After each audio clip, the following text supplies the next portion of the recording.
Pemirsa, jumlah kasus DPD pada tahun 2024 meningkat bila dibandingkan tahun 2023. Untuk tahun ini, hingga bulan Agustus, kasus DPD tercatat mencapai 469 kasus. Jumlah kasus DPD meningkat dari tahun 2023 lalu. Pada 2023, jumlah kasus sebanyak 312 kasus dengan rincian 5 orang yang meninggal dunia.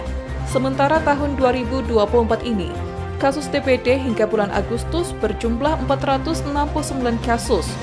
Hal ini disampaikan langsung oleh Rini, Kepala Bidang Pengendalian dan Pemberantasan Penyakit Dinkes Kota Jambi. Lebih lanjut, Rini mengatakan, untuk mengetahui jika ada kasus DPD, dilaporkan dengan pihak rumah sakit, setelah itu akan ada surat, dan pihak puskesmas akan turun memeriksa rumah pasien, apakah di rumah tersebut masih ada yang sakit atau demam, kemudian apakah ada jentik.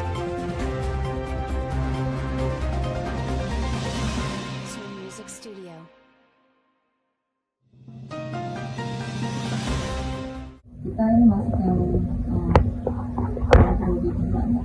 Antibiotik pertama itu 6 provinsi. Jadi polio ini penyakit mempulai mendadak, jadi tidak bisa berjalan tiba-tiba anak. Sebenarnya kalau polio dia tidak bisa diobati, tapi bisa dicegah dengan vaksin ini. Karena ada kasus itu, ini kan potensinya menular cepat wabah. Makanya pemerintah melaksanakan tim polio itu serentak, jadi pekan imunisasi polio serentak. Kalau mengenai vaksinnya, kalau vaksin yang rutin kan ada juga polio, tapi itu polionya untuk tipe 1 dan 3. Sementara untuk yang tim ini tipe 2, karena memang kasus yang ketemu itu tipe 2.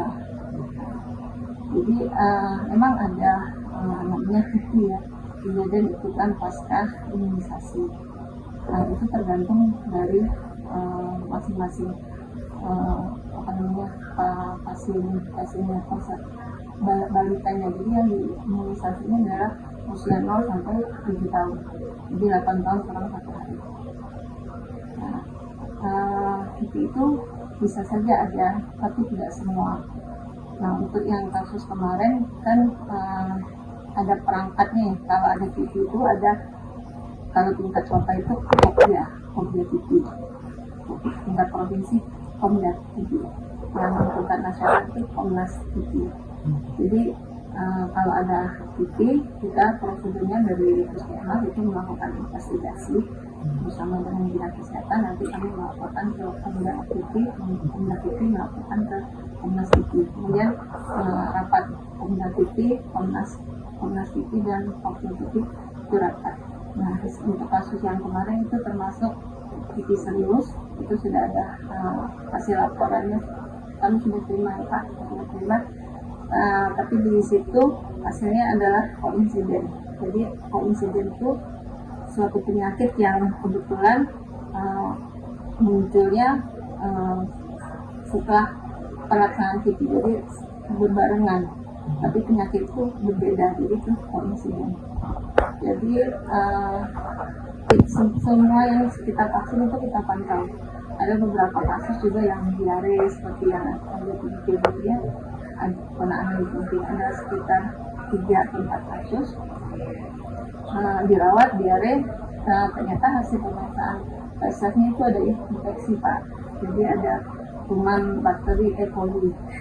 Memang demam tinggi, kemudian mual, muntah, kemudian diare. Sementara itu, Rini menyebutkan daerah yang paling banyak kasus yaitu di daerah Alang Parajo. Dinkes juga program fogging, namun fogging itu ada ketika melihat hasil rekomendasi. Apabila ada 3 kasus di dalam radius 100 meter di wilayah itu, kemudian ada jentiknya dan itu yang di fogging. Heru Syaputra, JEK TV melaporkan.